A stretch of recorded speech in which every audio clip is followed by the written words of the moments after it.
Staff selection commission SSC CGL 2026 का notification बहुत जल्दी आने वाला है और उसके अंदर एक पोस्ट जो है तो सबसे पावरफुल पोस्ट है जिसका नाम है असिस्टेंट ऑडिट ऑफिसर।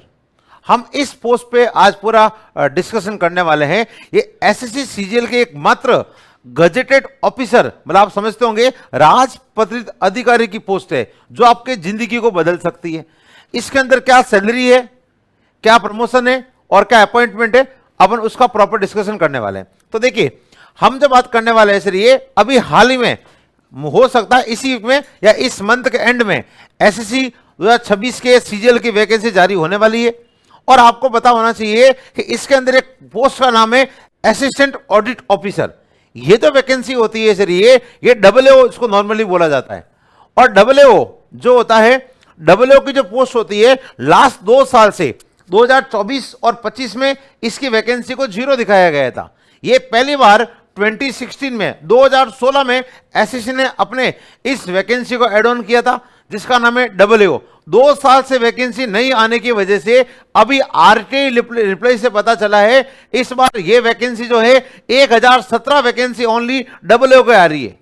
डबलएओ में जनरल की जो वैकेंसी है वो है 457, ओबीसी है 263, एससी है 139, ईडब्ल्यूएस है 91 और एसटी की जो पोस्ट है वो 67 है। ये आरटीए का रिप्लाई के अनुसार पता चला है। मतलब आप सोचिए इस बार सीजीएल में बम्पर वैकेंसी आने वाला है और अपन जो इस वैकेंसी की बात आपसे कर रहे हैं इसका क्या पावर है, क्या सैलरी है और क्या फायदे हैं, हम उस पर डिस्कशन आज करेंगे। इसलिए अब देखिए, हम पहले बात करते हैं एक मात्र एसएससी एग्जाम्स का राजपत्रित अधिकारी का वैकेंसी है। इसका आप मतलब समझना, हम आपसे ये कहना चाह रहे हैं एक वैकेंसी जो सीजीएल के थ्रू होती है जिसका कोई इंटरव्यू नहीं है, बिना किसी इंटरव्यू के आपको सीधा राजपत्रित अधिकारी बनने का एकमात्र मौका मिलता है। उसके बाद अगर अपन और बात करें तो हमें यह बात पता चल रही है कि आपके पास सेक्शन को हेड करने का और सरकारी फाइल पर सिग्नेचर करने की ऑथोरिटी मिलती है। ये पोस्ट जो होती है वो पब्लिक लिंक से दूर होती है, लेकिन आपको डायरेक्ट आपके डिपार्टमेंट के बड़े अधिकारी के बड़े डिपार्टमेंट के साथ आपको डील करने का मौका मिलता है। इस जॉब में सैलरी की अगर मैं बात आपसे करूं, अभी की सैलरी के हिसाब से आपका सैलरी 1 लाख रुपीज समथिंग बनता है, लेकिन आपको इन हैंड जो है आपका जो है 80-85,000 पर मंथ आपको सैलरी मिलेगी और ये आपका लेवल 8 की वैकेंसी है और 4800 ग्रेड पे के साथ वैकेंसी आती है। इसका आपका बेसिक सैलरी 47,600 रुपए है। उसके अलावा आपको एचआरए, डीए, टीए ये सब मिलके समथिंग आपका 1 लाख रुपीज सैलरी बन जाती है। अगर मैं इसमें और आपको बताऊं सर, ये तो इसके अलावा सैलरी के अलावा और क्या है, सैलरी के अलावा इसमें और बहुत सारे पक्ष जो है, इसमें मैं बात करूं टीए की, ट्रेवल अलाउंसेज आपको अलग से दिया जाता है। ऑडिट पे जाने के लिए फ्लाइट या ट्रेन एसी में आपको पूरा खर्च जो है सेंट्रल गवर्नमेंट उठाती है। आपका जो ये ऑडिट के बाद जो आपका पैसा बनेगा, अलाउंस बनेगा, वो आपका टैक्स फ्री होता है। आपको मेडिकल सुविधा और एक्स्ट्रा मिलती है और आपको होटल स्टे रुकने के लिए पर डे आपको 1000 रुपए होटल का रिप्लेसमेंट आपको और दिया जाता है। अगर मैं इसके और अलावा और बात आपसे करूं तो देखिए, ये जो वैकेंसी होती है डायरेक्ट सीएजी के अंडर में आती है। सीएजी के अंडर में सीएजी की 2 तरह की वैकेंसी आती है। एक वैकेंसी होती है कि उसका अकाउंटेंट होता है, इसको नॉर्मली मुनीम बोलते हैं, और एक वैकेंसी आती है इंस्पेक्टर की जो होती है ऑडिटर। जो आपका अकाउंटेंट होता है उसका क्या काम होता है, सरकार जो भी खर्च करती है उसका हिसाब किताब रखना।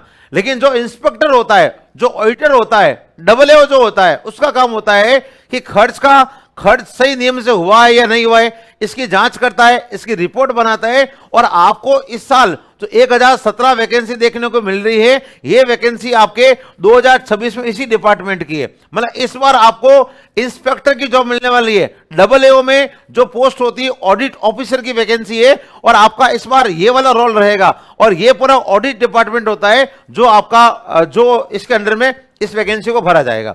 अपन और बात करें इसके सिग्नेचर की पावर क्या है, क्या ताकत है।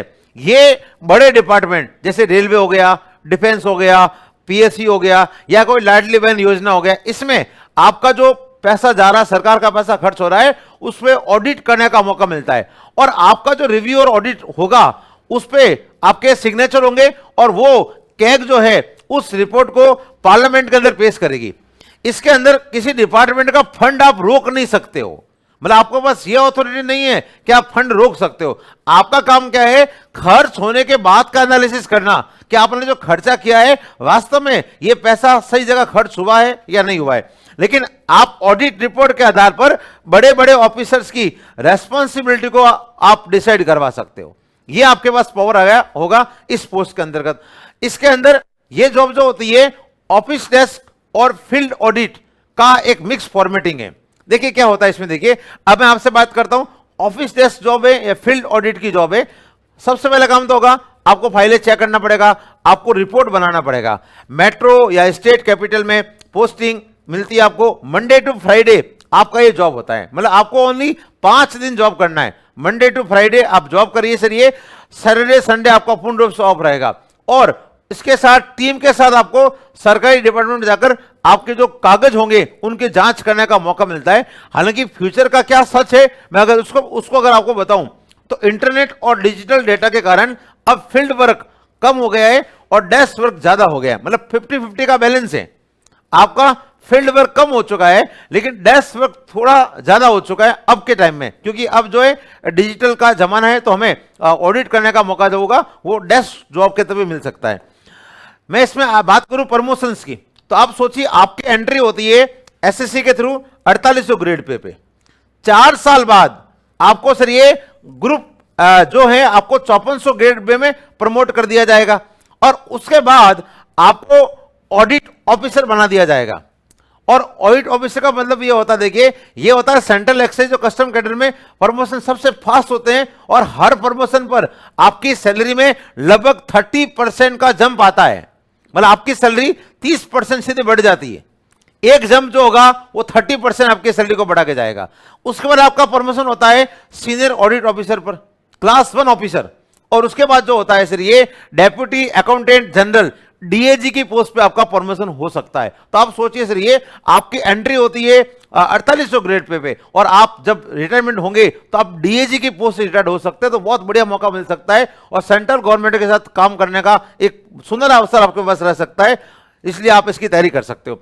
उसके अलावा क्या है सर ये, इसके अगर आप जानना चाहो तो डिपार्टमेंट प्रमोशंस एग्जाम भी होते हैं।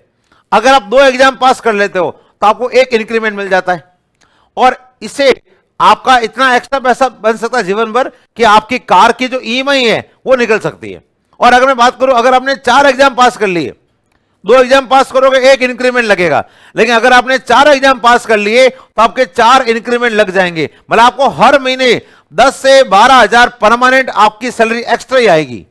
इसमें 4 एग्जाम को पास करना पड़ता है, ठीक है ना। अगर 4 एग्जाम पास कर लिए हर साल हर महीने 10 से 12,000 आपका एक्स्ट्रा सैलरी बनता हुआ जाएगा। सर ये पढ़ने वाले व्यक्ति के लिए, मेहनती बच्चों के लिए डिपार्टमेंट एक वरदान है। इस बात को समझ लीजिए कि अगर आप चाह रहे हो कि आप अपने सपनों को पूरा करना चाह रहे हो या अपने पेरेंट्स के सपने को पूरा करना चाह रहे हो तो एसएससी आपको एक सुनहरा मौका देती है। इस बार बम्पर वैकेंसी है, 1017 वैकेंसी वास्तव में बहुत ज्यादा है और अगर आप सीरियस रूप से तैयारी करते हो तो आपका चांस बहुत बढ़िया हो सकता है।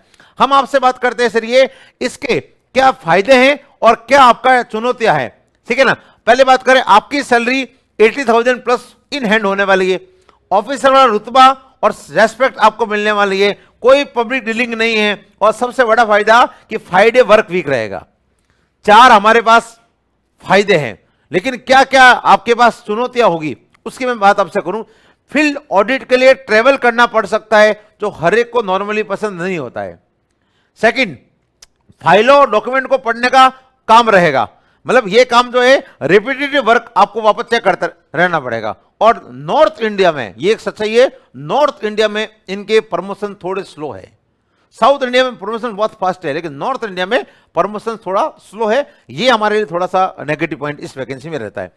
उसके अलावा कौन डब्ल्यूओ बन सकता है, क्या एलिजिबिलिटी है, इसके अंदर एसएससी 2026 के अंदर आप फॉर्म अप्लाई करिए जिसकी एज लिमिट होती है 18 साल से 30 साल फॉर जनरल।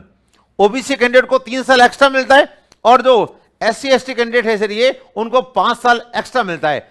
और इसमें एजुकेशन के अंदर सर ये कोई आपको ऐसा नहीं कि स्पेशल डिग्री चाहिए, किसी भी स्ट्रीम का व्यक्ति जिसने बैचलर ऑफ डिग्री में बैचलर डिग्री कंप्लीट कर रखा है, बीए बीकॉम बीएससी बीटेक कर रखा है, वो इस पोस्ट के लिए अप्लाई बिल्कुल कर सकता है। सर ये ठीक है ना, ये सीजीएल के थ्रू वैकेंसी भरी जाती है। इसमें डिजर्वल वैकेंसी होती है, CA, CS, MCom, MBA, finance वालों को प्रमोशंस में थोड़ी प्रेफरेंस दी जाएगी, लेकिन ये कंपलसरी नहीं है। ये कंपलसरी इतना ही है कि आपको नॉर्मल ग्रेजुएट होना कंपलसरी है। आपकी एज क्राइटेरिया 18 साल से 30 साल का होना चाहिए और आपको एसएससी सीजीएल का फॉर्म भरना पड़ेगा। अपन बात करें कि द एग्जाम पैटर्न क्या है। एग्जाम पैटर्न को अगर मैं समझाऊं, ये वैकेंसी एसएससी सीजीएल के थ्रू निकाली जाती है। इसके अंदर पहले आपका टीयर 1 होता है। टीयर 1 जो होगा, इसका कट ऑफ नॉर्मली बहुत हाई रहता है सर, क्योंकि ये डब्ल्यूओ की वैकेंसी हर व्यक्ति के लिए एलिजिबल नहीं होगा। जैसे मान लीजिए सर, ये 1017 वैकेंसी है, तो हमें टॉप के 10 टाइम्स लोगों को, मतलब 10,000 विद्यार्थी जो ऊपर वाले होंगे, उनको इसका मौका मिलेगा डब्ल्यूओ देने का। इसलिए इस एग्जाम की कट ऑफ नॉर्मली अलग आती है। इसकी कट ऑफ जो रहती है बहुत हाई रहती है सर, ये इसलिए मेहनत करना बहुत जरूरी है। टीयर 2 जो होगा, टीयर 1 आपका ओनली क्वालिफाइंग एनालिसिस का है, लेकिन टीयर 2 जिसको मेंस बोलते हैं, सभी पोस्ट के लिए कॉमन पेपर होगा, वो आपको देना पड़ेगा। इस पोस्ट के लिए आपको एक अलग से पेपर देना पड़ेगा। जो पेपर 3rd होगा, सिर्फ डब्ल्यूओ बनने वालों के लिए पेपर होगा, और यही पेपर जो आपको भीड़ से अलग करके आपको गजेटेड ऑफिसर बनाने का सपना आपका पूरा करेगा। सबसे बड़ा फायदा यह है, इस वैकेंसी में नो इंटरव्यू, डायरेक्ट सिलेक्शंस। जो मेहनत करेगा वो सिलेक्ट होगा, और सिलेक्ट भी कहां होगा, gazetted officer in central government. Bharat सरकार में आपको राजपत्रित अधिकारी बनने का मौका दिया जा रहा है, इसलिए बहुत बड़ा ऑप्शन आपके सामने है। आप सभी विद्यार्थी इसके लिए थोड़ा सीरियस होकर तैयारी कर सकते हो, और तैयारी करोगे तो आपको जरूर 1017 वैकेंसी आपके सामने है, इसलिए आप अपने सपने को आराम से पूरा कर सकते हो। मैं और इस बात करूं आपसे, तो ये क्या रहेगा, देखिए, क्या आप 2026 के लिए तैयार अगर हैं तो आप देख लीजिए, टीयर 1 का कट ऑफ इसका हाई रहेगा। मेंस में आपको फाइनेंस और अकाउंट का पेपर 3rd अलग से पढ़ना पड़ेगा। इस बार लाइफ टाइम रिवार्ड अगर आप तैयारी कर लोगे तो आपका भविष्य बड़ा सुनहरा है। 1017 वैकेंसी में से आपको ओनली एक सीट की जरूरत है। सैलरी आप देख लीजिए, 1 लाख प्लस आपकी सैलरी होने वाली है, और ग्रुप बी का गजेटेड ऑफिसर आपका बना के दिया जाएगा। यह सिर्फ एक जॉब नहीं है, यह आपका सुनहरा भविष्य है। 2026 आपका साल है, तैयारी आप आज से ही शुरू करें। अगर आप तैयारी आज से शुरू कर सकते हो सर, ये तो हमारा धाकड़ एसएससी रेलवे एग्जाम का जो चैनल है, उस पे शाम को 7 बजे हम रोजाना आधार बैच 1.0 के तौर पे हम एसएससी की तैयारी करवा रहे हैं, जिसमें शाम को 7 से 8 हम जो है रीजनिंग पढ़ा रहे हैं, 8 से 9 हम आपका इंग्लिश का पोर्शन पढ़ा रहे हैं, और 9 से 10 हम आपको मैथ्स पढ़ा रहे हैं। तो जो विद्यार्थी चाहता है मैं फ्री ऑफ कॉस्ट प्रैक्टिस करने के लिए आ सकूं सर, ये और अपना कॉन्सेप्ट क्लियर कर सकूं, तो रोजाना शाम को 7 बजे ट्यूसडे टू संडे हम जो है 7 से 10 वाली क्लास आपके सामने लेके आते हैं। आप लोग जरूर जुड़िए, और इस वैकेंसी के बारे में आप जरूर सोचना। ये आपके भविष्य में, मतलब आपका सुनहरा भविष्य बनाने के लिए बहुत ही इंपॉर्टेंट वैकेंसी है। धन्यवाद।